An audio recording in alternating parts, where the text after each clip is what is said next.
ডাইনোসররা লক্ষ লক্ষ বছর আগে আমাদের এই পৃথিবী থেকে বিদায় নিয়েছে। তথ্য প্রমাণ বলতে তাদের কিছু হাড়গড়ি মেলে, তাই তাদেরকে জানার চেষ্টা করা আমাদের কাছে কঠিন লাগতে পারে। তবে একটি তথ্য আমরা জেনে গেছি যা খুবই ইন্টারেস্টিং এবং অবাক করা। জানেন কি ডাইনোসরদের বংশধর আজও বেঁচে আছে? দানবীয় আকারের প্রাণীগুলোর সবচেয়ে কাছের জীবিত আত্মীয় আপনাকে অবাক করবে।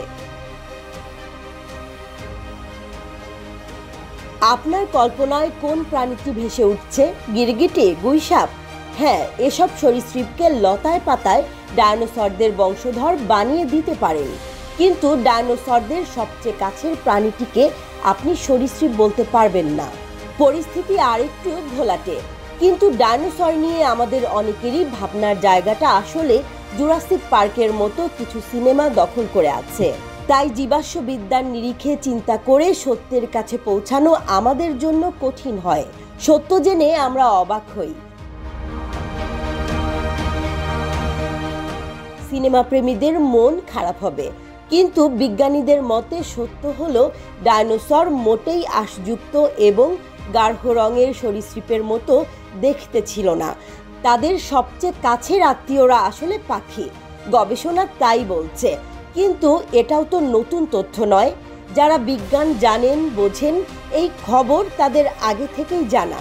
তাহলে কোন নতুন তথ্যটি নিয়ে আপনাদের কাছে এসেছি? 2008 সালে বিজ্ঞানীরা 68 মিলিয়ন বছর বয়সী টাইরানোসরাস রেক্স ডাইনোসরের প্রোটিনের একটি অংশের আণবিক বিশ্লেষণ করেছিলেন। তারপর তা বর্তমানকালের বিভিন্ন প্রাণীর বিভিন্ন প্রোটিনের সাথে মিলিয়ে দেখেন। এমনিতে ডাইনোসরের প্রোটিন পাওয়া খুবই কঠিন, কারণ প্রাণীগুলো বেশ কয়েক মিলিয়ন বছর আগে মারা গিয়েছে। কিন্তু আধুনিক কালের গবেষকরা টি-রেক্সের হাড়ের ভেতরে কিছু উপাদান খুঁজে পেয়েছেন যা আজও ফসিলে পরিণত হয়নি। এক্ষেত্রে বিজ্ঞানীদের যথেষ্ট ভাগ্যবান বলতে হচ্ছে।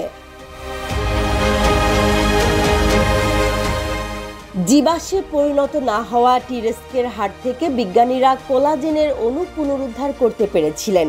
সেটা ছিল একটি স্ট্রাকচারাল প্রোটিন। অনেক প্রাণীর মধ্যে প্রোটিনটি কিছুটা ভিন্ন আকারে থাকে। বিজ্ঞানীরা ডাইনোসরের কোলাজেনকে মানুষ, শিম্পাঞ্জি, ইঁদুর, মুরগি, উটপাখি, অ্যালিগেটর এবং স্যামন সহ 21টি জীবন্ত প্রাণীর সাথে তুলনা করেছেন। অ্যালিগেটরের প্রোটিনের সাথে টি-রেক্সের প্রোটিনের বেশ মিল পাওয়া যায়। কিন্তু সবচেয়ে বেশি মিল পাওয়া গেছে কার সাথে বলুন তো? সবচেয়ে বেশি মিলেছে উটপাখি এবং মুরগির সাথে। কিন্তু মুরগি এবং উটপাখি একে অপরের দূর সম্পর্কের আত্মীয়। তাই বিজ্ঞানীরা এই আবিষ্কারটি দিয়ে বুঝতে পারছিলেন না যে ঠিক কী ধরনের পাখি ওই বিখ্যাত ডাইনোসরটির নিকটাত্মীয় হতে পারে। এই পরিস্থিতিতে বিজ্ঞানীরা কি জানালেন? গবেষণাটির সহলেখক হার্ভার্ড বিশ্ববিদ্যালয়ের জৈব ও বিবর্তনীয় জীববিজ্ঞানের পোস্ট ডক্টরাল গবেষক ক্রিস অর্গান বলেছেন যে মুরগি, উটপাখি, অ্যালিগেটর এবং ডাইনোসরের মধ্যে সংযোগ খুঁজে বের করার জন্য আরও গবেষণা প্রয়োজন হবে। ক্রিস অর্গান বলেছেন, টি-রেক্সের কোলাজেন থেকে পাওয়া ডেটা বর্তমানের 3টি প্রাণীর সাথে তুলনামূলক উচ্চমাত্রার মিল প্রকাশ করেছে।